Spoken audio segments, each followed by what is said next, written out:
All right, folks, we're here at MMA Out Loud, UFC 100 Aftermath with famous Frank Twinkle Toes Trigg and his son, Frankie Trigg Jr. Actually, he's the fourth. The fourth? Okay. Frankie, are they all named Frank? Oh, yeah. Okay. It's like Foreman, man. No. I'm the third, my father's the second, my grandfather's the first. Okay, so not all the kids. It's like King Henry VIII. Right, gotcha. You look at the new generation of guys, they've never done anything at all ever before except MMA, and we, the older guys, kind of laugh at them because I got 1,500 wrestling matches. Right. Liddell had like 40 or 50 pro kickboxing matches, and then he jumped in. The whole new generation, that's all they've done is MMA. This is all they've done. They've started with Drysdale like 6 or 7 years old. 10 years later, these guys are black belt in jiu-jitsu. They're working with GIF, doing boxing, and they're working with Sean Tompkins in kickboxing, and they're over at pro practices, and they're 17, 18 years old. So you think the GSP model, like you said, he's the brown belt or better maybe in everything. That's the new model. That is the new model. So we see guys like Brock Lesnar and all. That's not really the model. These guys, wrestlers. Brock is the anomaly. There's always going to be that anomaly. Most guys should retire by the time they're 37, 38, 39 years old. Randy Couture is the anomaly. He's the one guy you take out of it. Maybe Henderson. Well, Henderson, he's on the twilight of his career too. I think he's got a couple fights left. I really think Chuck Liddell's a couple fights left. Whether or not he wants to take him or not. Yeah, he's definitely got game left. He's definitely got game for sure. Some of the other guys, I'm 37, I'm on the twilight of my career, so there's, you got to kind of start looking at it, and in that age group, it's, Couture's the anomaly, so you got to kind of give him that break, take him out of that formula. Lesnar's the guy you kind of have to take out of the formula, because he beat the great Frank Mir, a black belt in jiu-jitsu, basically slammed him down, stayed chest to chest, get better positions, didn't let him move, and beat him up. A guy like him, I think a lot of fans wanted him to lose because they want to see skill over size and strength. Who right now would you say, because he's so big and like you said, great wrestler, who would you pick to beat him? Like Dana said the other day, he really wants Fedor. I think Fedor right now got the best shot. I think Couture had a shot. I don't think Nogueira can take a better beating than Mir can. But I think the fight's going to get stopped the same way just because the way the rules are now for fighter safety, I don't think they're going to let the fight go as long as Nogueira could actually take. He can take a pretty good beating. You've seen it when he was fighting Pride. Sure. I don't think they're going to be able to do that in the UFC. So I think that fight's going to go the same way. I think Fedor is the guy that can actually has the best shot. But even now, watching Brock and watching how good he actually got, he changed his position, how to stop knee bars, how to stop ankle locks, how to stop triangles, stop submission game. That's all he worked on his last camp, was really how to stop that kind of game. So he chest to chest, kept his head on Frank's chin, and Frank couldn't do anything. So if you were that size, what's the strategy to beat a Lesnar, like a Fedor? How do you beat him? You're not going to just submit him, like you said, he's getting better at defense. How do you beat a Lesnar? You have to be a better wrestler. You have to be as big, and you have to be an equivalent athlete. Or you've got to have that crazy explosive kind of, I'm hopping around, I'm not really doing it, all of a sudden 5, 6 punches come at you, and one of them's going to hit you. That's Fedor. And not knock you out, but it's going to knock you silly. It's very rare, like a Bisping Henderson, we see that clean knockout. That clean knockout. Yeah, that was a little weird. I mean, what did you think of that fight that coach kept telling him, his trainer, stop circling to the right, stop circling to the right? Was that just bad strategy, or was it just he thought he was quicker than he was? It looked like to me that he had a great game plan coming in. He had a great mindset coming in, Bisping Ding, and he just didn't realize that the way Dan does. And when Dan did it, he actually was kind of stepping in like he was going to shoot, and just came up top of that overhand right. Like he wasn't really throwing from here, just throwing overhand right. Like he kind of like, I'm shooting, and he kind of switched his feet, because like, and just caught him. Right. So it was like one of that powerful, I'm stepping in, am I shooting, am I not? And Bisping was kind of caught in the middle, because you see his hand go just before he gets hit, and that's what Dan wanted. Right, so he caught a ray on the hand. Right, it was almost like he was going to drop for a sprawl, and he got hit in the head, and that's just kind of how it is. The big controversy after UFC 100, obviously, was the Brock Lesnar, post-fight thing. That had nothing to do with WWE. It's emotions, man. I mean, Brock didn't want to lose to Frank Mir the first time. He felt really disappointed the first time he got beat.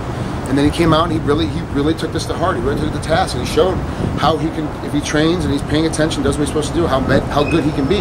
Look at a guy, he's got what, 5 fights, 6 fights?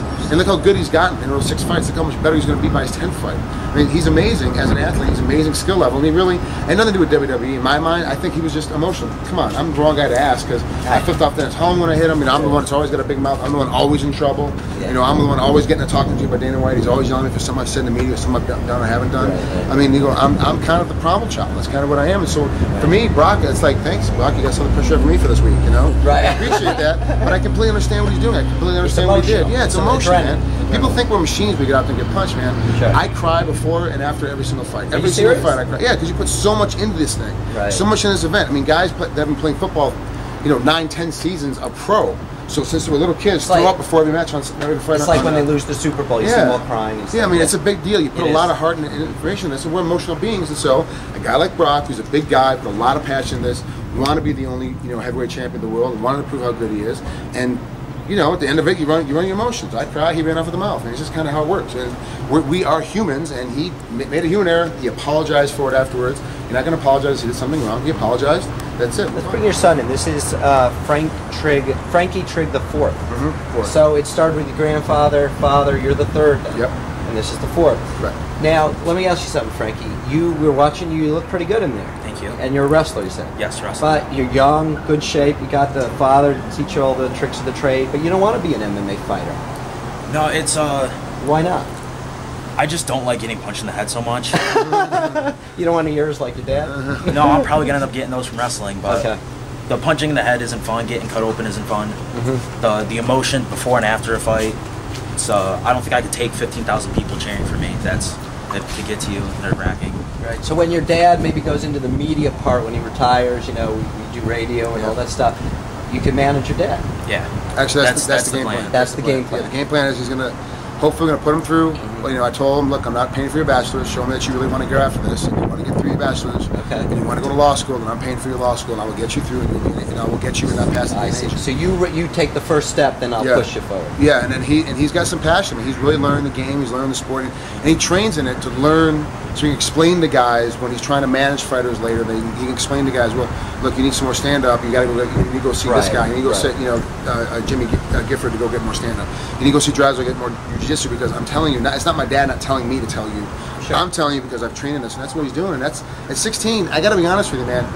Knowing that you're not going to be a professional athlete in that sport, but yet you're going to go try it out anyway, just for the sake of when you're in the future to be able to tell people how to do it. That's a big testament, man. That's huge for a kid. Because at 16, I was screwing around chasing chicks. Right. As a father, not a fighter, are you kind of happy that he's not going in there? I mean, would it be hard for you to see him getting hit in the head or kicked out? Like if he was Bisping, would that be? It'd be tough for me. It'd be tough for me, but I also understand as an athlete, that's the nature of the sport. You know, if he plays baseball, he's gonna get hit in the head sometimes by a wild pitch. If he's gonna slide into second base, and someone's gonna catch him with their cleats. If he's playing short or whatever. And, I mean, it's just how the game is. There's injuries that happen in the game, and it'll be part of the sport. Is it gonna be tough? It's always tough to watch your kid get hit. It's always tough to watch your kid go do something. It's always tough. Yeah. Best pound for pound guy in the world right now. Fedor Emelianenko. Yeah. You're the only guy. Everyone says Henderson, GSP. Why Fedor? Because he's undefeated, and he's won. There's no defeats. You got to go. Well, he's only fought this bomb. He's fought that bomb. He's fought that guy. Okay. Well, when Dana, like you said, he wears his heart on his sleeve. He said, "Hey, we're going to get this done. Fedor's coming." What do you think that it will happen? It's happening. It's happening. Dana says it's going to happen. It's going to happen. Has he ever lied to us ever about anything ever? No. Did he say we're going to get to Europe? We went to Europe. Did he say we're getting to London? We went to London. Did he say we're going to have this rally show on TV? He's made it happen. Did he say we're going to have a network that's going to follow us? He got spiked. It's funny because everyone I still have, my family, like, man, that guy. What's his mouth? He's talking about. I go, let's lay down. Let's just write down the 100 things he said, and check me off the one thing that he didn't do that he said he was going to do. Right. He's done every single thing. Now, he said Fedor's coming. Fedor's coming. Will it be? You think, in your opinion, you're an analyst also, Fedor, Lesner right away, or you think he'll get him to a 2-fight thing? Here's the flaw. Fedor's about to fight Josh Barnett. Right. In affliction, if he loses, then the whole thing. Who cares at that point? Right. He lost that. We move on. Then it's an Anderson Silva GSP battle. Right. Okay. Right. Let's bring Fedor in and have them beat each other up, and find out now who's the best guy. And I gotta be honest with you, Lesnar could pull it off. And I'm on the fence, man. Right. I'm on the fence. He's so big. I want to hate him because he's only got 6 fights, but you can't because he's getting better. That's honest, man. You can't. Right. I mean, he's an amazing athlete. He's amazing. This is our radio show, MMA Out Loud, Live Out Loud. Oh wow, okay. Okay, and we'd love to have you on one day. Yeah.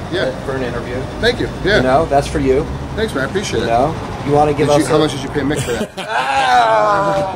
No, I'll tell you the truth. We have a special logo. This was last minute. We're going to put 2 fighters on the tongue, and the uvula is going to be the bell. Oh, okay. I got you. So it's a cool. Okay, that'll work. This is Frank Trigg, and you're watching MMA Out Loud. Thank you.